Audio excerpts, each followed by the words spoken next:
எளிமையாக இருக்கணும், அவ்வளோதான். Stay humble. Success secret equal to stay humble, அவ்வளோதான். நம்மளுடைய அந்த ஷோ பிஸ்னஸை காட்டவே கூடாது. நிறைய பேர் என்ன நினைக்கிறாங்கன்னா, பணம் வந்துட்டு இருக்கும் போதோ, கொஞ்சம் பிரபலம் ஆகும் போதோ, அல்லது பணக்காரத்தன்மை வரும்போதோ, இல்லை செலிபிரிட்டியாக மாறும்போதோ அந்த கெத்தை காட்ட நினைப்பாங்க.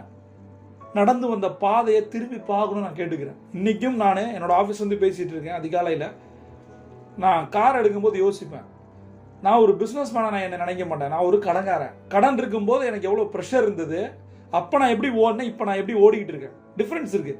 உங்களுக்கு ஒரு விஷயம் கிடைக்கிறதுக்காக நீங்கள் ஓடுறதுக்கும் கிடைச்ச பின்னாடி நீங்கள் ஓடுறதுக்கும் வித்தியாசம் இருக்குது. நிறைய பேர் அது பெருசாக அச்சீவ் பண்ண நினைக்கிறாங்க. இல்லை, இது ஒரு ஸ்டெப் ஸ்டோன். இனிமேல் தான் பெரிய இது ட்ரெயிலர். இது இன்னும் பெரிய படம் பின்னாடி தான் வருது. இப்போ தான் நம்ம நிறைய ஒர்க் பண்ணணும். கடன்ன்ற ஒரு விஷயத்தை கடவுள் கொடுத்தாரு. எதற்குன்னா, கடன்னா என்ன, கஷ்டம்னா என்னன்னு புரிய வச்சார். இல்லைன்னா வாழ்க்கையை வேற மாதிரி போயிருக்கு. அதை புரிஞ்ச பின்னாடி பணம்னா என்ன, மனிதர்கள் என்னன்னு புரிஞ்சுது. இதற்கு அப்புறம்